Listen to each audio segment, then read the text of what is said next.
Listen to me. If there was a wise man who would ever think of this, they would say in order to be superior to the man, you've got to be the man. For I am the man himself.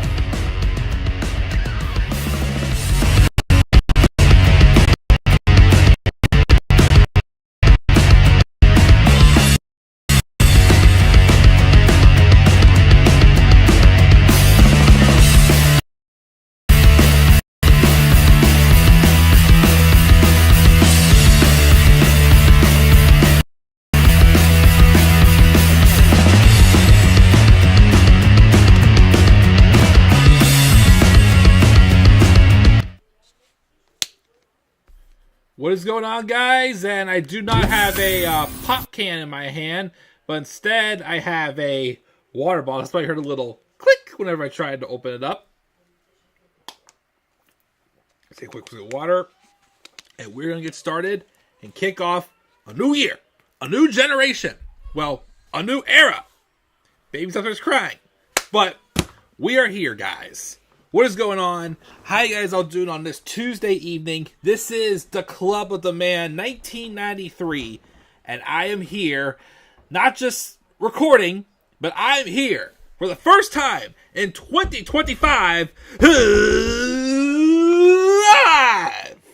live for the first time on YouTube since September 9th. Well, the September 9th episode of Raw. But this is my first live review of Monday Night Raw since September. My first Raw review since October. And yes, I am here live to talk about the January 6th, 2025 edition of Monday Night Raw, the debuting episode of Monday Night Raw on Netflix. Took place again January 6th, 2025, last night at the Intuit Dome in Los Angeles, California, home of the LA Clippers. And I wanted to go live for this episode. I'm still not permanently back on schedule yet with doing weekly reviews. As I said, I am going to do the Raw review this week. I want to skip SmackDown's review this week because I am not available next week. I have my yearly business trip next week. I will be home, though, next Friday. Next Friday's SmackDown will be when I start doing Raw and SmackDown reviews again. We'll still see, of course, how things are going for me right now. So far, things are still going excellent and whatnot. Still adjusting to fatherhood. Baby's 6 weeks old, healthy and great. Wife's recovery has gone very well. So again, I don't know, if I will be consistently doing Raw and SmackDown reviews. But again, I'm ready to kind of start getting back into the swing of things. And I'm hoping to try to do more live streams this year. Talk reviews on Raw and SmackDown. Again, as I said, I do have this nice video capture card to live stream some of my Switch games. I have been purposely holding off on that, though, because I do want to do my first one with the first Super Mario Party. But I have not had the chance to do that yet, and I probably will not until after I get back from my trip. But I did, of course, keep marking on the calendar to make sure I at least did this episode of Raw live for a review. And I'm here to do so. As you see, the only update really on the graphics so far, well, there was a slight adjustment to the Raw thumbnails. You be the judge of how it looks. I added in, of course, a new logo, the text kind of off to the side instead of like right on the side right here. Just still making some slight tweaks on the channel and whatnot. And I am, of course, going to have to tweak this page a wee bit because they are adding in the women's mid-card titles, but we do not yet have a women's Intercontinental Champion. We will, though, after next week's episode of Raw. It will either be Dakota Kai or Lyra Valkyria. Like both those women, but to be honest, I kind of want it to be Dakota, if I'm being real. But once that happens, then I'll probably make another adjustment to how this structure goes. But of course, you'll see that new structure when we get to the SmackDown review for next Friday's episode, when I do adjust that as well. And while I'm gone, though, I'm leaving a lot of things for me to edit. So there will maybe be some things I'll get to upload during the week next week. but some stuff may have to wait till I get back, because the big thing is I'm not taking my microphone with me. I am taking my laptop, but not my microphone. I can't don't want to risk carrying that around airports and, stranger cities and whatnot. But yeah, so that's the plan. We're here tonight to have some fun and talk about this debut episode of Raw on Netflix. The first time since January 11th, 1993, that Raw was not on the USA Network. Of course, that was the debut episode of Raw. But we now are on a new episode. A new era, new station, and we are going to get rolling. They did hype this episode of Raw up as a pay-per-view.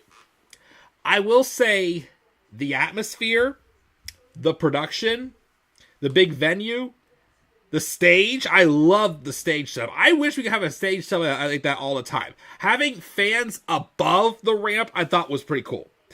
I don't think we're going to be getting that, though, at every arena we go to. It'd be nice to have it, but I don't think that's going to be the case. But if they keep that stage set up, that'd be pretty cool. My overall thoughts, though, as far as the episode itself, there was a ton of wrestling on the show. Everything was given a lot of time. See, that's one thing I will say. Now, with SmackDown going 3 hours, which apparently it's... Right now, it seems like WWE is experimenting with flexible times of their shows. They're seemingly saying that some shows will be longer, some will be shorter. I gotta say, after 3 months of watching Triple H have both 2-hour shows, it's strange to say after all these years that we were wanting Raw to go back to 2 hours. Well, that's when Vince was around. I kind of feel like with what he's established so far, who he's been able to fix, and what he's been able to build, I kind of feel like Triple H does run better with 3-hour shows. He does better with giving things time, giving things a good pace. When Raw went back to 2 hours in October, there were some shows that were good, but there were some that felt like they were very rushed. That's why I also felt that last month's Saturday Night Main Event felt a little bit rushed. That's why I'm saying when they do it again this month, which I'll try to review that one as well, I do feel like that they should at least consider doing just 4 matches instead of 5 for that. But so well pacing. It was, I would say, what prevented me from giving this like an 8 grade is, although we had excellent wrestling, it felt like a show that was wrapping a lot of things up, but not really giving us that hook to get us excited for the future. Like, I was waiting for some big angle to happen on the show, like with The Rock, or even something further with Seth Rollins and CM Punk. I thought first we were going to be getting the debut of Penta El Cero Miedo, but that seemed like it's going to be happening next week on Raw. I also thought we were going to be having him in the tag team match against the New Day. That's next week on Raw as well. There were some things that I was hoping to have on the show, didn't quite happen. But if you take away, like I said, the production of the show was awesome. The atmosphere was awesome. And I think that is what caused me to maybe give this a little bit of a higher grade than it should be. I feel like a lot of people were leaning towards B for the show. I gave it a B+ because it had that excitement. It had that atmosphere to it. Great matches. Great, like, wrap-ups, it felt like, for most stories. But like I said, I kind of wanted to get a little bit of a hint of what's next. And I didn't feel like I quite got that in this episode of Raw. But we're going to talk about it. We're going to review it. We're going to talk about all the returns. We're going to talk about the booing of Hulk Hogan. Oh my gosh, was he booed out of the building. And he tried so hard to get the crowd to pop for him. And it just did not work. We also have a new champion as well on this show. And we also had several guest stars. Well, guests in the crowd. There is someone, though, I kind of want to mention. I'm starting to wonder why WWE is starting to feature her a lot, because she's been to a lot of shows. So I'm starting to wonder if there's something going on with them. Or it could just be me overthinking, as I do tend to do a lot. But before we do that, we of course gotta check our live chat that just has Tyler on the show. He says, great. Before he said hello. Hey, Tyler. Great. Another Rhea title reign. Ugh. I was one of the people who were thinking that Rhea was going to take the title off of Liv. Again, Liv, don't get me wrong, has had an excellent year. For sure. Finally getting like a lot more character development. And like I said, you go back to 2022. When Liv Morgan got the women's title. And then Triple H took over. Like I'm saying back then, it really felt like she got backed into a corner when Triple H took over. Like Triple H was trying to fix her story, and it just wasn't doable at the time. So like I said, take the title off of her, kind of do a little bit like a character revamp. Yeah, she got injured and it kind of took a little bit longer, but it happened. And she definitely established her character. My only thing is I did kind of feel concerned that she couldn't really tell this story outside of her feud with Rhea. But now that Rhea is champion, I really wonder where they're going to go with that as far as WrestleMania goes. Because if I'm being honest, there really isn't too many options for Rhea Ripley, I feel right now, to have a headlining match for WrestleMania. I'll talk about who I think is going to win the Women's Royal Rumble and who I think she should fight, even though it might be a very unpopular opinion. But we'll get to that later on. Well, it looks like Rome is going to be the W2K25 cover. Yeah, I did see that. I'm not upset about it. I mean, I'm not able to get 2K25 because I don't have a system that takes it. My one friend is trying to get me to get a PS5. I just don't really feel like I have the use for it right now, unfortunately. So probably not. But yeah, has Roman been on the cover before?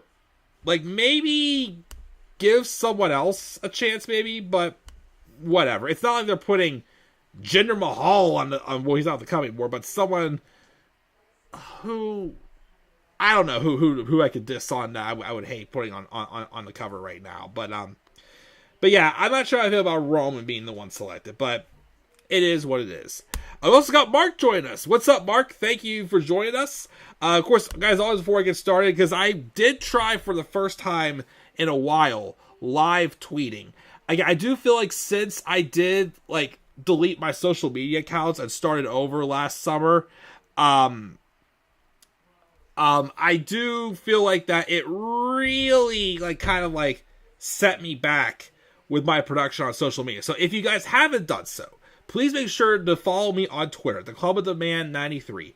Also follow me on TikTok and Instagram at the Club of the Man 1993. Again, some of you may have followed me before, but again, when I deleted the old accounts and started over, same names, but may not be able to find me yet. So please make sure to support me on any social media platform you can, for sure. So I'm trying to get my social media presence growing again. Tyler's a PS5. Also, Rome was on the 2K20 cover with Becky. Yes, I thought that was the case. Thank you for reminding me of that, Tyler. I'm surprised we didn't get a Paul Heyman or The Rock heel turn. Me too. We'll talk about that, of course, when we get to that. Tyler's going to pre-order 2K25 this month for the PS5. And Mark thought it was funny when they were booing Hulk Hogan out of the building. Not going to lie, I got a chuckle out of it too. But again, we all know it's for certain controversial reasons that I really don't want to get into, because I don't really like talking about, certain political stuff and whatnot. But yeah, it cracked me up how he was trying so hard to get the crowd to pop for him. And every time he tried, he just swung and missed. Mark also, I still can't believe Royal Rumble isn't happening this month. Me neither. It's weird for it not happening in January. I mean, it's February 1st, but still, it's definitely strange. I still also don't like that they have WrestleMania on Easter weekend, especially this year with it being my son's first Easter, of course. It's like like I'm gonna be busy. It's like I'm still gonna watch WrestleMania when I can, but like why have it on the weekend, like on a holiday weekend too? But thank you both, of course, as always, for being great supporters of the channel.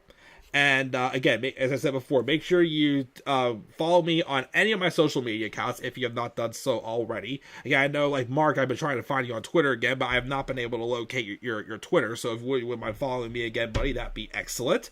And again, also those as well. But we're going to roll in, and we are going to get started with this review. So, the show opened up, which I also really liked the countdown they had on Netflix for the show to begin. I was a little worried because of I didn't get to watch it, but I still may, I don't know, but the Mike Tyson Jake Paul fight, the streaming was very bad. When that happened, I was a little bit worried about Raw, but Raw, the streaming I thought was great, no glitches. I mean, then again, when first time things happen, there's going to be glitches. But I think the production, very smooth. Love the whole, drone shots they did. The other views, the opening, video with Triple H's on the voiceover, which I didn't realize it was a big, cube around the ring. I thought it was just from the Tron up top. But Triple H just basically gave us a little history about professional wrestling itself. And slowly though, then he got into talking about the concept of faces and heels. And then eventually the video would end with the curtains dropping and Triple H is in the ring, hypes up the crowd, and he says, "I know the answer, but are you ready?" I thought that was a very, very cool video package to really hype up the show and to start off this new era for sure.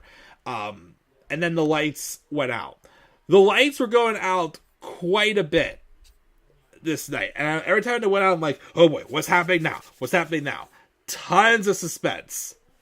And we did start off with, if you smell what the final boss is cooking. Also, for those of you who did not see, I did get 2 new wrestling t-shirts for Christmas. The Jey Uso White Yeet t-shirt and the Rock's that blue Prosphere, whatever it's called, Final Boss t-shirt. I did make t-shirt revealing videos that I shot in front of my green screen at 2 o'clock in the morning, right before the new year. And I finally got the Rock one done. Make sure to check those out as well. They're both pretty badass shirts, and I definitely love having them. My wife picked out some great things for me for Christmas. And, yeah, definitely that. But anyways, here comes The Rock. And I felt this was going to be a big show with The Rock showing up. But then we got kind of an interesting turn here. And we'll talk about this. And another thing I kind of wanted to say for a separate video, but we'll talk about it here since we are live currently. But The Rock came out. He gets in the ring. He's wearing these strange-looking glasses. And you can see close up, he has a lot of gray in his beard. Rocky's getting old, people. And also, he has the People's Championship on him as well. He gets in the ring. He takes his time and says, years ago, when he was a little pebble traveling the highways with his dad, Soul Man Rocky Johnson, the only way to watch WWE was to buy a ticket or watch on Saturday morning. But now it's a totally different story, because we're now watching it live on Netflix. This is a new Arena Gate record for WWE. That means finally WWE has come back to Netflix. But then, of course, he says that's not it. He says he knows. We're waiting for the real one. And he gives us the finally, The Rock has come back to Los Angeles. Which honestly is still where I felt they should have done Roman versus Rock at WrestleMania 39 in LA, but they didn't work out at the time. But he has acknowledgments for us. You need a partner that loves WWE and loves pro wrestling, and that partner is Netflix. He shouts out some more executives as well and threatens them with going Squid Games all over their candy asses if the feed breaks. Very funny there, Rock. Of course, the feed did not break, so it's not going to happen. But then he wants to talk about another man. A man who's spilled blood with him all over this country. And he's ready to do it again. And this man, though, has carried the company on his back for a year, doing an amazing job. And that is Cody Rhodes, who was out in the crowd. And he also tells Cody, hey, Cody, by the way, say hi to Mama Rhodes for me. And then he also wants to acknowledge his cousin, the tribal, who is to him the tribal chief, the original tribal chief, Roman Reigns. He talks about tribal combat and says he's going to be watching. He's a proud high chief of Samoa, and he carries that title with pride, respect, and man of warrior spirit. He loves LA and Netflix, and he wants to get the show on the road. And then he does if you smell what The Rock is cooking. And then we get right into the first match, which again, we'll address The Rock after I talk about this match. The opener was the match with Roman Reigns and Solo Sikoa, Tribal Combat for the Fala. The match itself. So, I have said this a few times in any matches with Solo Sikoa I've reviewed this past year. They have, again, Solo has lost a lot. And, spoiler alert, Solo lost here as well. And I'm very surprised. They didn't give Solo much leverage over Roman Reigns. Don't get me wrong, it was a competitive match. He actually, he has moments in his matches where I'm like, why can't they keep doing this with Solo? Why couldn't they give him more wins to make him look dominating? So that way when Roman does beat Solo here, it felt like he overcame an obstacle. But since Roman came back, I think any match that Roman was involved in, Solo only won one, and that was the one with the six-man tag match at Crown Jewel. So, you watch the match like this. You see moments where Solo looks dominating, and it's just like, you just wonder why aren't they giving him the wins, but they gave him this high position where he did phenomenal character work, but it felt like he got nothing out of it. And Roman does eventually win after some shenanigans. Tama Tonga and Jacob Fatu do get involved. Tagaloa is out hurt with, I think, a bicep or tricep tear. And Bronson Reed, who was on the New Bloodlines team at War Games, has 2 broken ankles. So they're both going to be gone for a while. But yeah, they get involved. And then we also have Sami Zayn and Jimmy Uso come out. No Jay, probably guess he's getting ready for his match with Drew, but he still could have come out. Come out to even the odds. And then once they go away, Kevin Owens pops out of nowhere. He gets involved. He hits Roman with a stunner. I was waiting because if you watch my 24 review from WrestleMania New Orleans, they did have that segment where that shot where during the Bryan and Shane versus Owens and Zayn match, where you heard Kevin Owens yell at Shane going, "Does your tummy hurt?" The Owens asked Roman, "Does your tummy hurt, Roman?" Oh, goodness. The stupidest thing's a lot over. But then Cody Rhodes came out and equalized Kevin Owens. And eventually, yes, Roman Reigns does win after Paul Heyman was standing outside the ring with a quivering lip holding on to that Fala. So like I said, Solo basically got nothing from this feud with Roman. But then, as Roman's celebrating, you see in the bottom right-hand corner, The Rock coming back out. He makes his way down, and it's like, oh boy, it's about to happen, isn't it? The Rock's going to reveal that he's been behind this new bloodline the whole time. Even though, wouldn't it kind of suck? Because at this point, since Sikoa flubbed as fake tribal chief, you know, as I keep saying, the only way I think you can, like, make this realistic is if Jacob fought 2, which could happen as soon as this Friday on SmackDown, or on the January 27th episode of Raw, I believe it is, when Roman said he'll be back to do the acknowledgement ceremony. Sikoa's got to get kicked out of the new bloodline.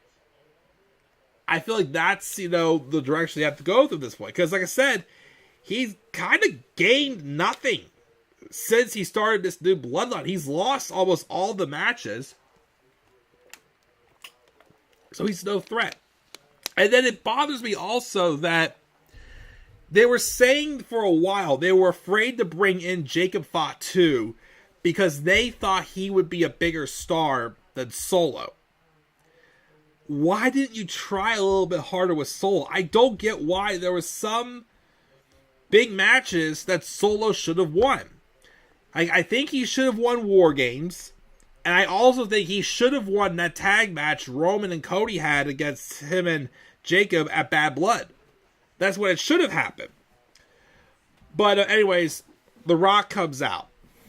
He asks Paul Heyman to give him the Fala. And you're thinking, oh, is Rock going to turn on Roman, or is The Rock going to put the Fala on himself?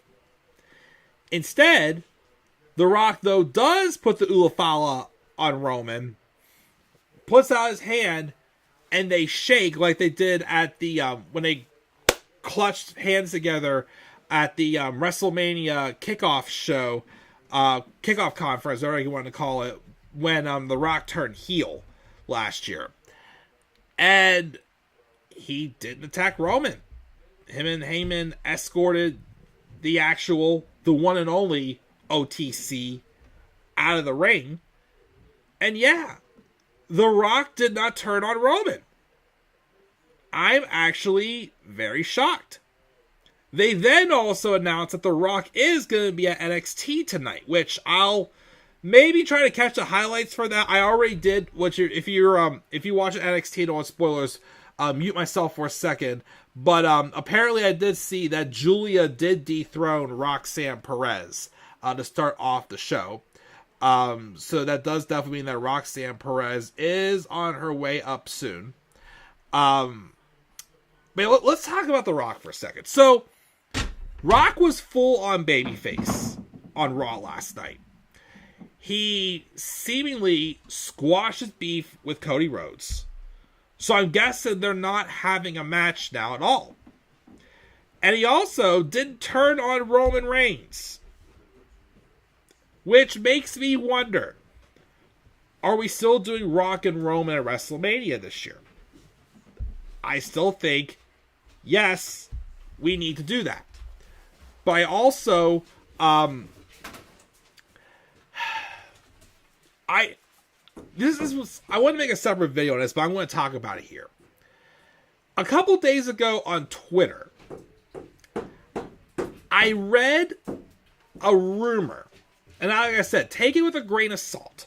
Because I don't know who the source was, but it was just a tweet I saw floating around from a couple of sources. But I read a rumor that The Rock mentioned that he doesn't want to take away from John Cena at WrestleMania 41. With it being John Cena's final WrestleMania and this whole farewell tour, the last time starts now, all that. He doesn't want to take away from John Cena. He wants John Cena to be the highlight for this year's WrestleMania. If that is true, then I'm guessing that means they're not doing Rock and Roman. Because you know Rock and Roman is going to outshine whatever else is on the show. That's why I said last year when there was a rumors of doing Rock and Roman on one night WrestleMania and Cody and Roman on the other night, I'm like, no, because both of those moments cannot outshine each other. They can't. I'm sorry. And even where John Cena's story may be going, which we'll talk about that momentarily, I just don't... My thing is I understand where Rock is going with this. But I also feel like that, again, how many more years can you put this match off? We should have... I still say the year it should have happened, besides, of course, back in 2015, but that wasn't going to happen. It should have happened at WrestleMania 39 when we were in Hollywood. And we were supposed to get it last year, but then the crowd wanted Cody. Which, again, I will give an exception to. That, I still feel like what they did with that last year was they wanted to see where the fans' hearts truly stood. And Rock himself, agreed to do what he felt was best for the fans. Stepped aside, turned heel, elevated the storyline, made it even better than it should have been. So, but now it's like, okay, yes, I get it. You don't want to outshine John Cena. But again, how many more times can we keep putting off this match before it's going to be too late? So, although everybody's saying that Rock went full on babyface last night, squashed the beef with Cody, and is cool with Roman, I kind of think, no, I don't think, I can't pull it together right now to do a Rock turn alert for turning face. Because I feel like this is kind of a ruse. I do think The Rock should turn on Roman at the acknowledgement ceremony on January 27th. I really do think that's what they should be doing. And it still doesn't add up. Because even if The Rock has felt this way for a while, if this rumor about him saying he doesn't want to outdo John Cena this year at WrestleMania, then why did they do that ending segment at Bad Blood? I still feel like this may have been a ruse. The Rock is fooling us, playing the mind games. And in a few weeks, stabbing Roman in the back when he's not looking. So, what do you guys think? I still think Rock and Roman has to happen this year. Because again, I'll get to John Cena and what I think is going to happen with him this year with his storyline. So, I'm going to roll with that and see what we have. But yeah, that was the opener. Again, it was a great match. I really thought we were going to get some other like angle to set up for something future with the Bloodline, though. We didn't, so it felt like we wrapped up the Roman and Solo storyline.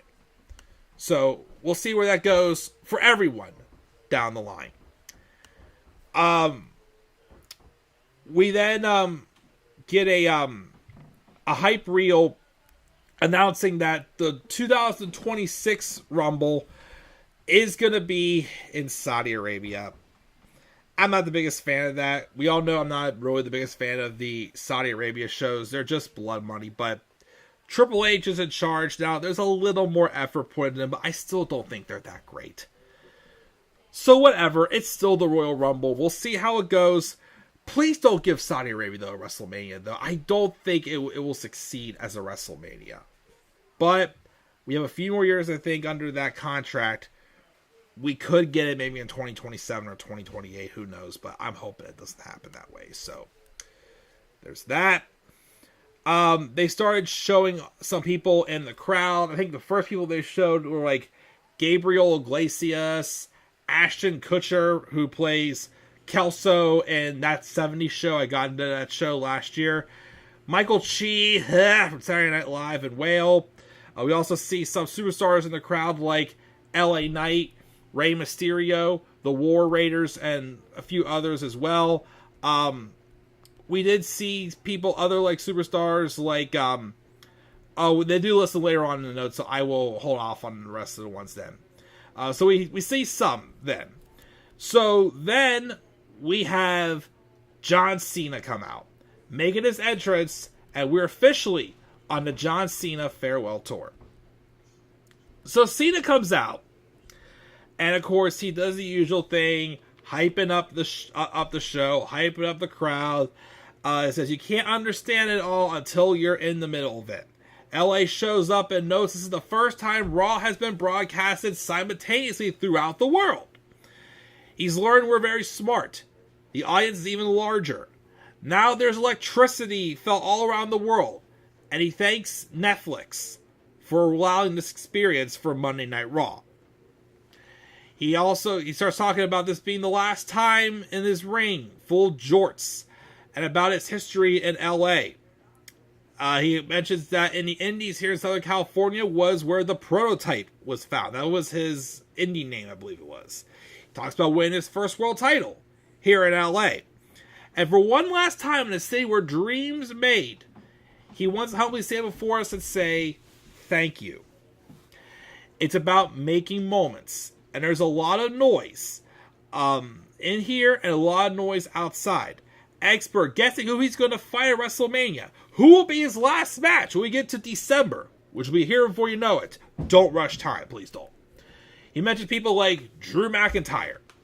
Yes, I would like to see that match. I thought we were going to get that match back in 2019 when Cena briefly returned. He was supposed to be in the Rumble that year, but then he did not. CM Punk. You got to run that one back. Logan Paul. I guess fine. It's bound to happen. It's not the one I'm the most excited about, but fine. Gunther, maybe, and Cody Rhodes. That has to be the WrestleMania match. And when will he win his 17th world title? Honestly, he doesn't think it's happening. But that's okay. And it's because of this streak. He's on a losing streak.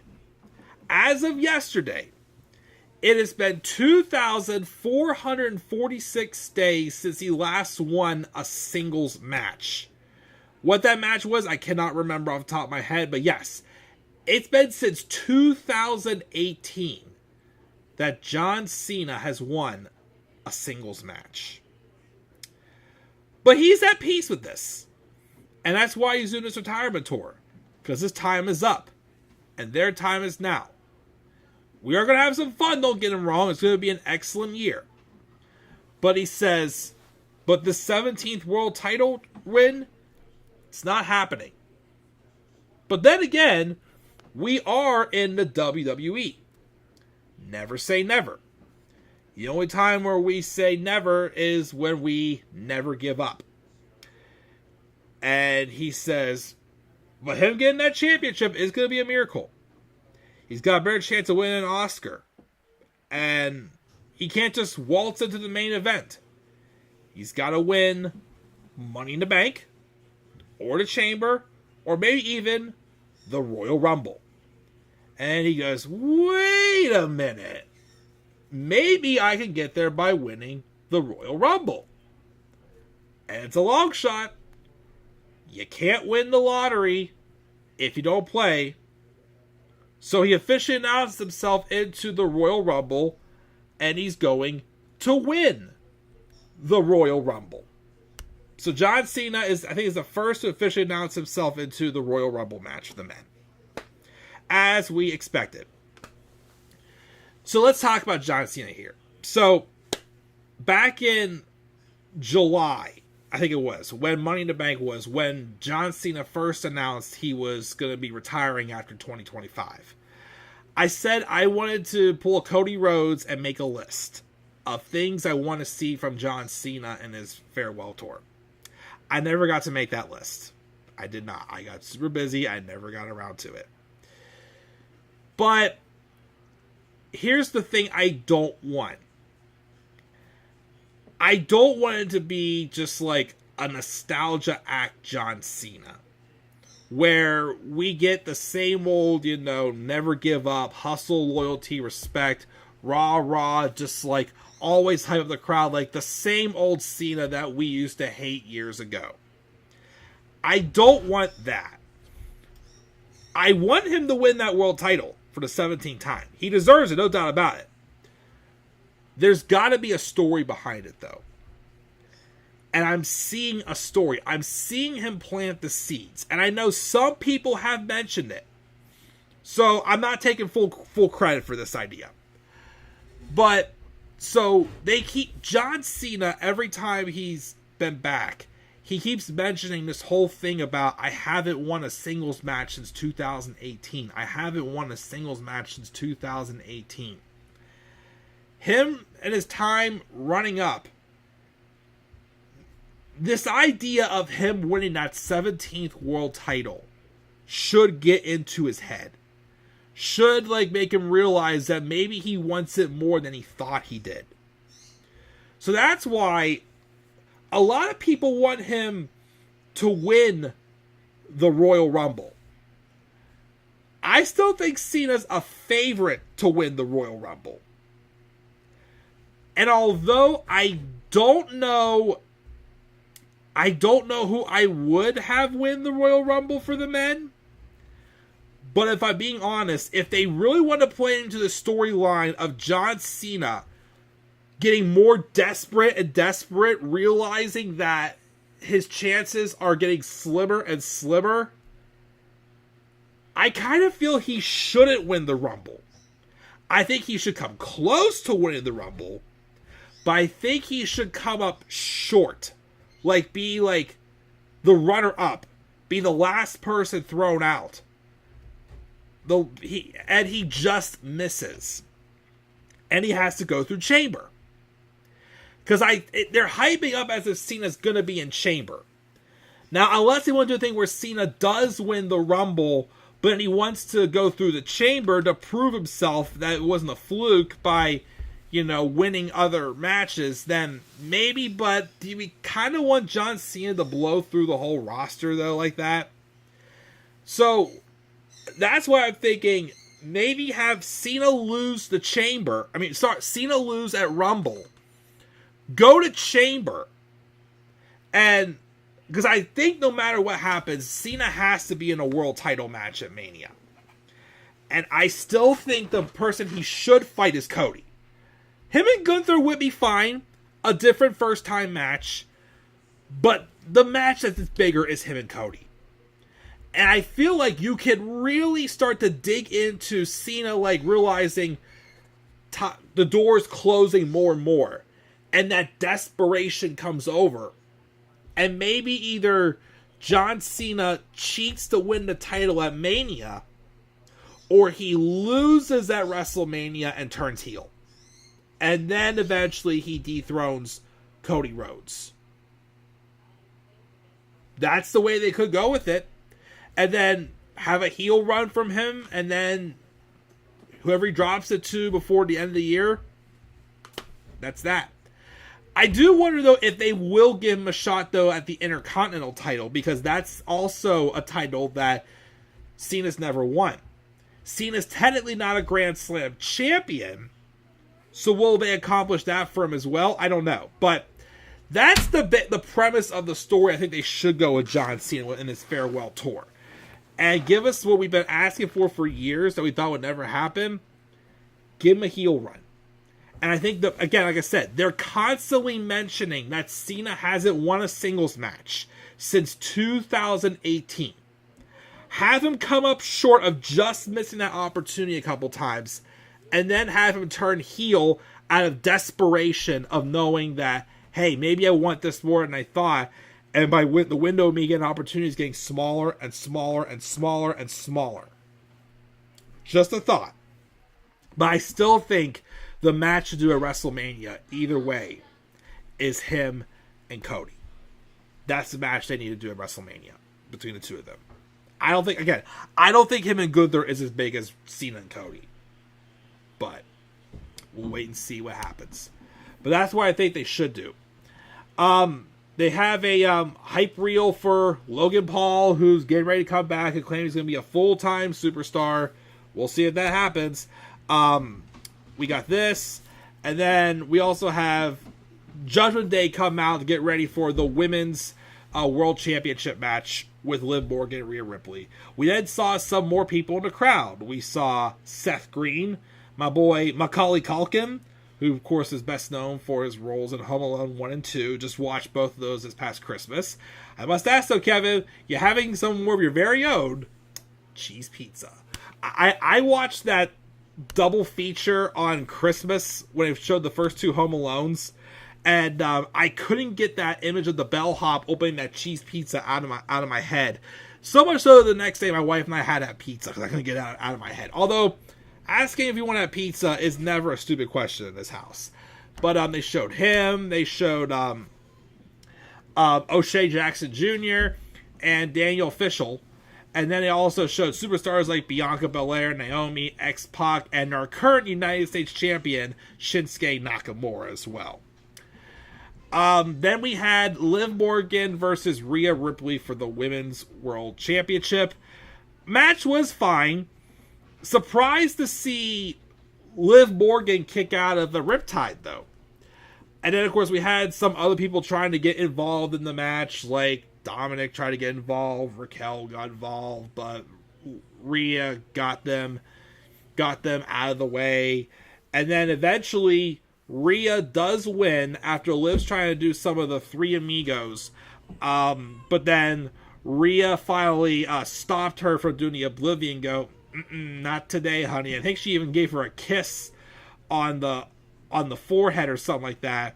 And then grabs her, and with 2 powerful riptides, Rhea Ripley wins back the Women's World Championship. The belt she technically never lost. And then afterwards, Dom tries to get in and says, "Mommy, I'm sorry," goes for a hug, and then Rhea's like, okay. But then she nails Dom where the sun does not shine, hits the riptide on him for one final measure. So I guess we finally wrapped up this feud, which, don't get me wrong, at the beginning it was really good. But after that botched finish at Bad Blood, it really went stale. This whole thing with Judgment Day and the Terror Twins has gone on way too long. And hopefully next week when they do Damian Priest and Finn Balor in a street fight, that ends for good as well. Please. And move on to something else. And I'm guessing we're doing a breakup storyline with Liv Morgan and Dominic Mysterio, so we'll see how that goes. I don't know who Rhea's going to fight at WrestleMania, though. Because I think Charlotte Flair is returning. And I think Charlotte's a favorite to win the Royal Rumble for the women. But if I'm being honest, although Rhea and Charlotte have had a share of great matches, especially the WrestleMania 39 match, I feel like the one that Charlotte should fight is Tiffany Stratton, our new Women's World Champion. Especially if Tiffany has mentioned many times that Charlotte's the reason why she got into wrestling. And what a big way for that to happen with Tiffany defending her title against Charlotte at WrestleMania. Because other than that, I don't know who else Rhea's going to fight. Does anybody else have any ideas of who Rhea can fight at WrestleMania? Like maybe Bianca, but Bianca's going to be involved with, although that's fresh on the main roster.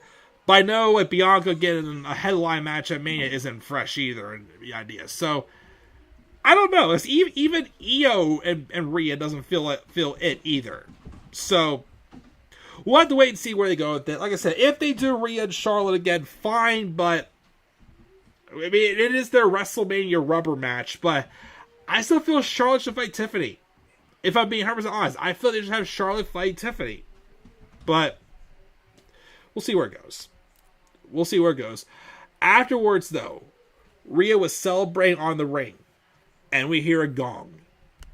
And this was a nice surprise. The Undertaker came out as the American Badass on his motorcycle and endorsed Rhea Ripley. Cool moment for Rhea for sure. And we move on from there. We do see a party in the skybox with other superstars watching, with New Day having sourpusses on their face still because everybody hates them.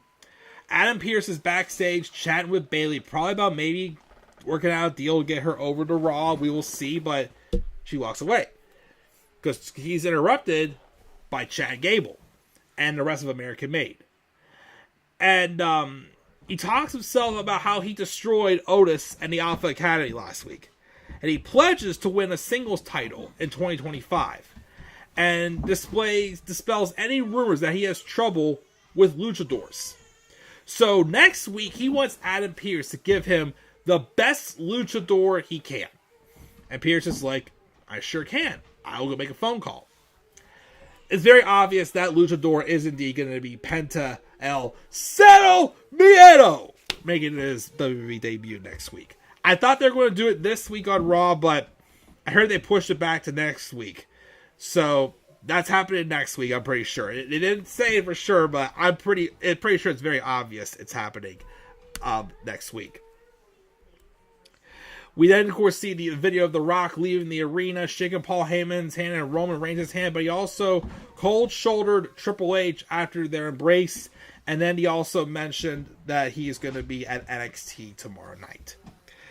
We also get another round of celebrities with Bill Simmons and some Netflix executives, as well as Vanessa and Hudgens, who, of course, is known as for playing Gabrielle, whichever name was in High School Musical. And also, she's married to former pirate Cole Tucker. I have nothing against Vanessa and Hudgens, but I do have to ask, why is WWE giving her a lot of spotlight lately? Is this because she's attending a lot of shows? Maybe, but I feel like there's something going on because I feel like they're showing her at shows a lot these days. So I don't know if there's something in mind with them, some partnership or whatnot, but I don't know. It's just a little strange that she's showing up at a lot of shows for me. But we'll see if that actually does anything or not. Anyways, we also see Michelle McCool. We see Io Sky and Dakota Kai, and also Lyra Valkyria as well, who again will be facing Dakota in the finals for the women's Intercontinental title next week. That should be a good match. Travis Scott was out in the crowd, and he's in the stands about to hype up the crowd. Music though stops. And then all of a sudden, you hear Jey Uso's entrance. And at first, I'm like, uh-oh, did Jey Uso just interrupt Travis Scott? But I think someone said it may have been a botch with them playing Jay's music. But, yep, Jey made his hot entrance with a hot crowd with Travis Scott. And he had his match with Drew McIntyre. Another good match, given time. Jey Uso, though, kick out the Claymore. Jay, like Sami Zayn, Jay's someone else that Drew has seemed to have his number. But then this time, Jay fooled Drew. Drew went to go for another Claymore, but then Jay pretended to pass out. And then when Drew was caught off guard, and I think he went for another Claymore, Jay ducked out of the way. Drew does this thing where he swings and misses the Claymore, flies and lands on his tush, and they rolled him up for the pinfall victory. For a roll-up victory. So Jay finally gets a win over Drew. I'm sure Drew's not going to be happy about that. Drew is playing this role of being like the bloodline hunter. Like taking out, again, he can't get it out of his head for what happened at Clash of the Castle back in 2022. He just can't let go of it. So anybody who's involved with the bloodline now, he's just going to punish. So where he goes next, I don't know.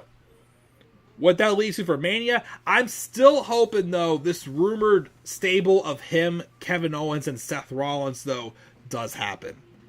That would be a pretty cool stable, for sure. I'm interested to see how that one goes. But we're still a little ways from that.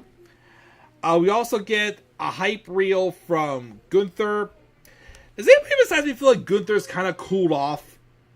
I don't know if it's because of his loss to Cody. I mean, they did tell a story going into his Saturday Night Main Event match, but I feel like ever since that loss to Cody, Gunther feels like he hasn't been spotlighted as much as he was before. I feel like that they purposely, toned down his TV time as world champion. So, I don't know who he's going to fight at Mania if he doesn't fight John Cena. I mean, the rumors are him fighting Goldberg at some point still, but let's face it, if they do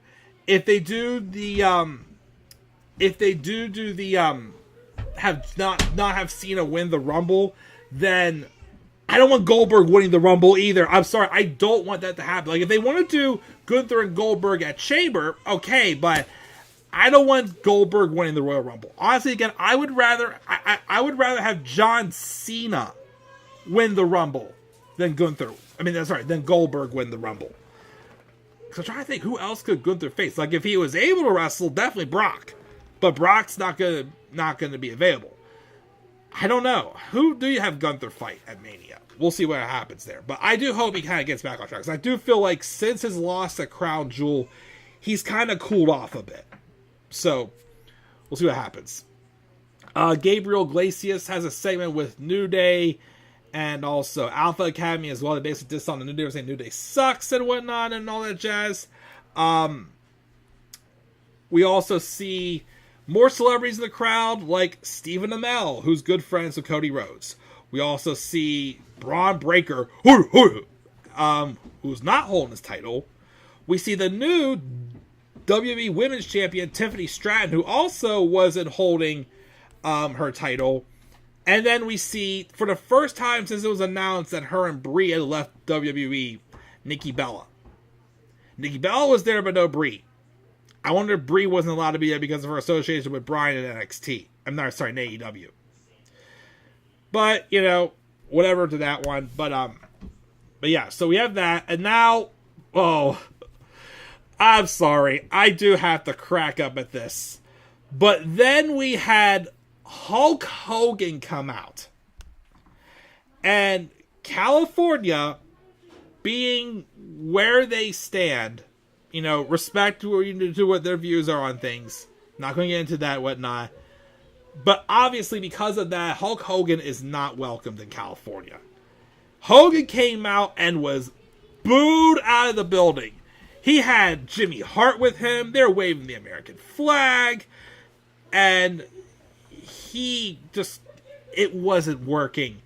He says the greatest part about his life is being in the great WWE. Boo! He had all kinds of tag team partners over the years, like Randy Savage, boo! Andre the Giant, boo! Blah, blah, blah, blah, whoever it was.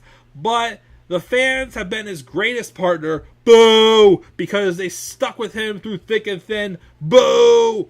And then he announces his new partner, Hulk Hogan's Real American Beer. And WWE has now as the greatest partner, which is Netflix. He tears his beer shirt off to reveal a Netflix shirt and says his catchphrase. Hogan was just booed out of the building. Since I've started watching wrestling, I've seen a Hulk Hogan appearance. I don't think I've heard Hogan get booed this bad before. It was actually kind of sad, but kind of funny at the same time.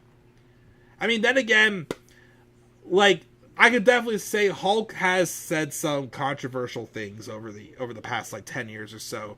So yes, like I said, I do agree that he did kind of have this coming. But man, yeah, it was kind of sad seeing that happen, but kind of entertaining as well. Again, he was trying so hard to get a pop from the fans, and it wasn't working one bit whatsoever. But we had that. We also have Stephanie McMahon shown in the crowd. As I keep saying, every time they show Stephanie, it's always good to see her. Especially knowing her leaving after Vince came back and everything. Glad to see she's doing well. And I do hope she finds a position in the company again. We'll see where it goes. By the way, I mentioned on Twitter, I probably mentioned another one of the videos. I did not know that in 2014 it was, when they had that physical therapist come in, and Stephanie wanted her to get the crowd to believe that she was actually having an affair with Daniel Bryan to get under Brie Bella's nerves. I didn't know until the other day that was Chelsea Green. Random fun fact there, but just had to throw that out there. And then the main event, the big, well hyped up grudge match. Even though I feel like it's not the only one we're having between these two. Seth Rollins versus CM Punk. This match was great. But it was one of those matches that felt like, it felt like when the match is going on, it was great, but it felt like they were telling you, we can do better than this, but this is all we're giving you right now. Because there is more to this feud. More to this story. More heat going to come through. And I really thought this is going to end in a no contest. But it didn't. CM Punk won clean. Seth Rollins was definitely healing up more in this match. He was constantly doing CM Punk's finisher. Punk went for, of course, a stomp. Like, it felt like two guys who legitimately hate each other. But Punk, of course, gets like the dramatic finish, hitting one GTS on Rollins. He falls to the floor. Seth falls on top of him, so Punk hit a second one for him to get the victory. The clean victory. And that is how the show goes off the air. And yeah, this was... I think they got this wrong, too, because they said a fact... They listed one of Punk's facts in there, that this was Punk's first match on Raw since 2011. That is incorrect. I think... Wasn't Punk's last match on Raw that old school Raw a few years before the Rumble in 2014 when he wrestled Roman? Or did someone say he also wrestled Billy Gunn, I think, during that month as well? I can't remember. But when they said 2011 was his last match on Raw, I'm like, yeah, that's wrong. But yeah, I was definitely surprised to see them have a clean finish. We all know that Seth Rollins is not going to be happy about that. I think Seth Rollins is the one who's going to be turning full on heel in this match. And let me say this too. I think at Chamber, or if they're not doing the rematch, they could very well do a rematch between these two at Saturday night's main event. Because I think they're both going to be in the Rumble. But I think either at Chamber, or maybe even at WrestleMania, possibly, I think we could get a mixed tag match with Seth Rollins and Becky Lynch versus CM Punk and AJ Lee. I really feel like with how personal this feud has gotten, Becky's supposed to be coming back soon. I really think AJ's going to pull the trigger and come back for this feud. I think you got to do it. I think you got to do it. But, because, let's be honest here too. If it was a couple years ago, I would definitely be against a heel Becky Lynch. I have been kind of showing signs of like, I'm not saying I'm getting bored of Becky, but I do also feel like that Becky does kind of need a fresh coat of paint. She's done everything she really can as a babyface at this point. I wouldn't be opposed to Becky coming back as a heel. And the freshest thing to do was her to be involved with a feud with her and AJ Lee and Punk and Rollins. They could do a mixed tag. Heck, they could even do a WrestleMania one-on-one match between AJ Lee and Becky Lynch if they wanted to as well.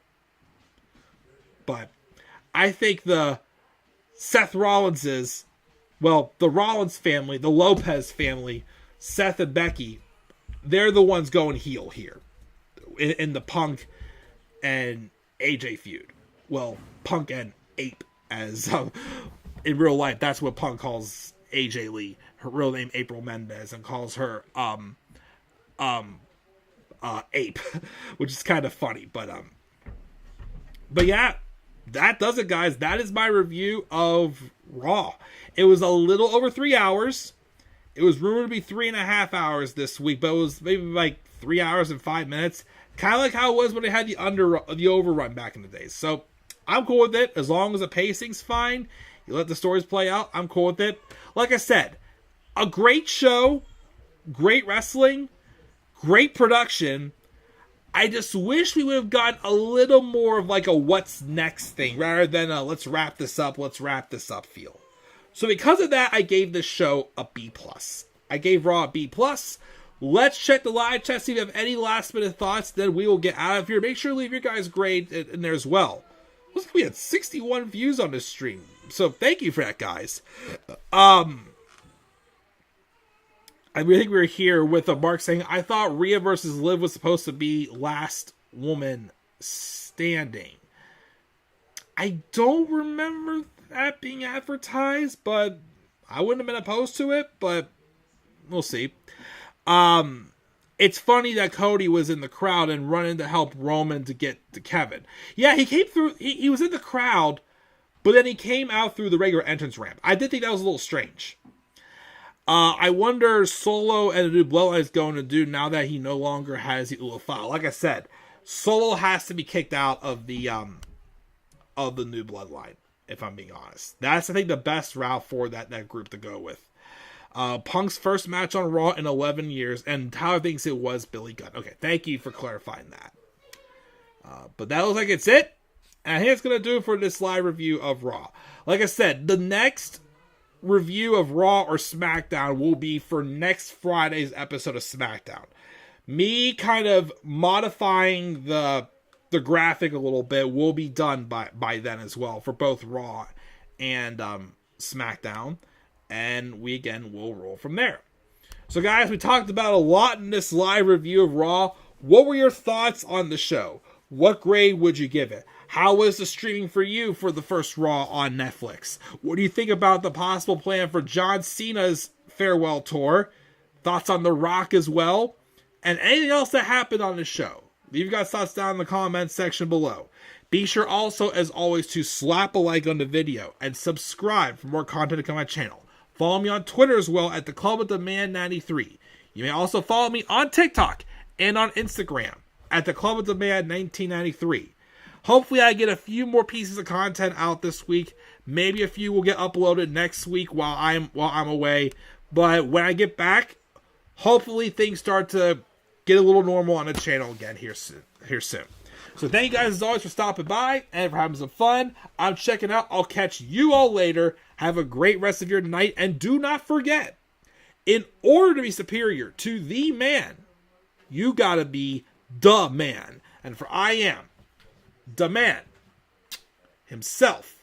And that is not just an opinion, my friends. That is a fact of life. Yeah!